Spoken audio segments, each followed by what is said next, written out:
Here we go, Parshas Sisa. Surprised a couple of people here that were actually giving a shiur here in the store. But that credit for that goes to, of course, LakewoodScoop.com and Yosef Motorpro, the Southside Sandwich Shop. So, you know, it's interesting. Sometimes during the week, I put a little, you know, as the week goes on, I think, what's there to talk about? Like, you know, so what can I give over a good idea, something short, concise, you can take home with you, something that has to do with the Parsha. So this week I was driving down Forest Avenue. I don't know how many of you have driven down Forest Avenue this week, but if you get to Forest Avenue around, right when you pass the yeshiva, the new Kleinman campus, you see there's this large digital sign outside, and it tells you about remember to be counted by the census. And of course the irony wasn't lost on me. I thought to myself, this is this week's Parsha, the beginning of the Parsha, S.S.S. Rosh B'nai Yisrael, and HaKadosh Baruch Hu wants to count the Yidden. And one of the very important things, and I know Mayor Lichtenstein is going to be very happy that I'm saying this, if you've heard his commercials on Kol Barama also, he's telling you how important it is for each and every person to be counted. So the Mefarshim actually speak about it over here in Parshas Sisa and by the beginning of Parshas Bamidbar. Also, there's accounting, and there's different lashonos used. Over there, it uses the lashon of sifkog to count, and over here it uses Sisa. But the main question everybody has is, what is all this counting about? Why are we counting? And we see from the census, lahavdil, that there is an importance to each and every person being counted. Even if you think that there's a large crowd, even if you think there's a lot of people, there's a certain thing about each person being counted. The Klei Yaakov Anna says this kind of a teretz. He says that if you have a bale, if you have a whole thing of straw, or if you have wheat, so what do? You take the whole bundle of straw, you take the whole bundle of wheat, you want to load it on your truck, you throw it on. Do you care if there's 1,000 stalks, if there's 2,000 stalks? You don't care. A bundle goes on. But if you have something that you consider valuable, something that's of value to you, so you're going to count each thing out, and after you count it out, like if you go away for Shabbos and you come home, you're going to count it again, and make sure that each and every thing is just there, and you have the right amount, and you have, so it shows, by counting, by Kodesh Baruch Hu counting the Yid, we show that each and every Yid, even though they were part of 600 some odd thousand men that left Mitzrayim, plus there were millions of people. However, Kodesh Baruch Hu was showing that each and every person is important. Each and every person is an individual. And I remember when I was a kid, I once sang in a choir where there were over 200 kids in the choir. And I remember, like, a couple of kids, you know, whether they could sing or not, that was a whole other story. They were like mouthing it. I remember the conductor, I remember the leader of the choir saying, like, come on guys, sing. And the guy was like, what do you care if I sing? You know what I mean? Yeah, because if you say it, and you know, you have a big crowd, but each and every person adds up to one thing. So it shows the importance of each person. But there's a very interesting thing which I also saw, that even though every person is important, every person has to be himself. So it's extremely amazing from Shamshu Fall Hirsch. Rav Hirsch says that even though we know that now, and we see from the Sisa that every person is important, the importance of an individual person, he says, cannot come at the expense of the tzibur. Because you have to know that you're important, and each person is important. He said, but that's the reason it said that every single Yid had to give a machzas hashekel. Why couldn't you give more, I give less? Okay, the counting would have been a little tough also if people gave different things. But each and every Yid had to give the same thing, Rav Hirsch said, to show that yes, you might be an individual, but never forget that you're part of a tzibur. And what you could accomplish as a tzibur can't be compared, is so much more than what each individual. Yes, each individual is important. And yes, each individual has to be counted. Every person has to feel that he's something. But Rav Hirsch says that can't come at the expense of being part of a tzibur. You can't just do your own thing at the expense of everyone else. And then that's just the lesson that we take along.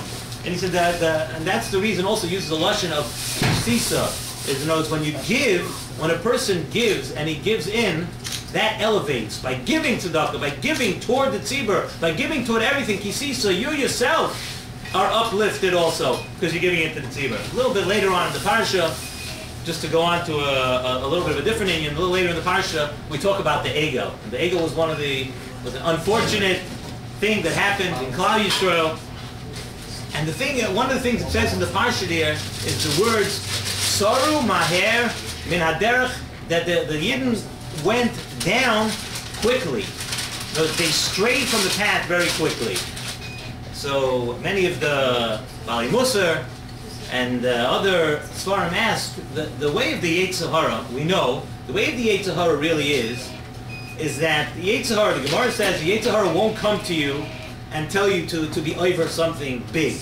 And go be Machal Shabbat. It doesn't work that way. The Yetzer Hara's M.O., the way he works is he tells you, Hayoim, you do this. Lamachar, you do that. And slowly he gets to where he wants you to be. So the Parsha here says, Saru Maher. They descended, they strayed quickly. How could that happen? The Yetzer Hara, it doesn't work that way. And besides, we're talking about the Dor Deah, we're talking about the door that was at Kriyas Yamsuf, and it says that what a Shifcha saw by the Yamsuf, Yecheskel ben Buzi, Yecheskel himself didn't see the Nevi'as that a Shifcha saw. So how did this happen that a door that was on such a high madrega so quickly went down? So first of all, we have to mention the famous Bart from Reb Chaim Shmulevitz. Reb Chaim Shmulevitz, who was the Rosh Yeshiva of the Mir, we know Reb Chaim Shmulevitz Zatzal says that, yes, it says, Roasa Shifcha al Hayam, Mashalei Ro Yecheskel ben Buzi. But there's one catch. Reb Chaim Shmulevitz says, the next day, she was still a Shifcha. Yes, she had that amazing inspiration for that day, but she didn't do anything with it. She had that inspiration, she saw, but the next day, we called her a Shifcha still. She was still a Shifcha. And it was the same thing by the Egel. Who convinced Klal Yisrael to do the Egel? The Erev Rav. The Erev Rav were also by Kriyas Yamsuf. They also saw. But yes, they had this tremendous inspiration, but what happened? The next day, they were back to being Erev Rav. And that's the Reb Chaim Shmulevitz's word, that when you see something very inspirational, you always have to internalize it, but then use it and not forget about it. So we still have the kasha now. Now we understand why. We asked how they were such a high madrega. Okay, so they weren't on such a high madrega. There were those amongst Klal Yisrael, but how did they go down so fast? So the Medrash says, what happened before the Egel? They went, the Satan went, he showed the Dmus of the Moshe Rabbeinu on a bed, and he showed that to Klal Yisrael, and Klal Yisrael saw this vision of Moshe Rabbeinu on a bed, and suddenly he said, Moshe Rabbeinu is not coming back. So right away it says, Miyad, they went into a depression. They went down right away. There was depression. So we see from here a very important Indian. That yes, it's true that the Yetzer Hara works by trying to get a person to go down slowly. But once a person resigns, and once a person is depressed, all rules are off the table. Everything is off. And that's why it's important for a person always to keep himself, never be in a matzav of, I resign, I can't handle this anymore. I can't do it. Because once you do that, then the rules are off. They could have to be Saru Maher. The Klal Yisrael, who was on such a high level, most of Klal Yisrael was on such a high level, but once they saw this and they resigned, that's it. There was no stepping down. They went all the way down. And that's something we always have to remember for ourselves, that you always have to keep up a certain amount of, no, I don't resign. No, I could still do it. And the last couple of weeks, we happen to see, and the Nesiv Shalom brings this down, this kind of, let's call it psychology. He says we're being down and being in a matzav of atzvus and being in a matzav of resignation, that in itself, the Nesiv Shalom says, is not an avera. It's not an avera. It doesn't say anywhere in the Torah, thou shalt not be down or resign. That's not an avera. But what it is, it could bring you to every single avera in the Torah. And that's why it's such a dangerous thing. And that's what happened, Taka by the Egel. And that's what the Medrash is telling us. That's how we learn, and we see that the Satan showed Klal Yisrael that, and from there on in, it was a Saru Maher. It was going down. So how do we keep it up? So maybe both things that we said tonight are actually connected. The first thing that we'll work our way backwards. What we just said now, that a person should never feel resigned. How does a person not feel resigned? How does a person keep up some self-esteem? That's what we said at the beginning. Sisa, B'nai Yisrael. That a person, yes, you're part of Klal Yisrael, but every person has to realize that he, as an individual, has an individual responsibility to carry his part of Klal Yisrael. He has his, and for that, the person should never say that I'm not worth it. You're always worth it. You're always, nobody can do your job. There's another, the Sisa Shalom says a few times over in say the Bereshis, that if you give up on your job, there's nobody else that can take that over. Because your job is you as an individual. Yes, as we said, it can't come at the expense of Klal Yisrael, but that's what you have to remember, that you are always an individual person, and therefore, you don't have the resignation, and therefore we shouldn't come to a matzah before you go down. Go ahead.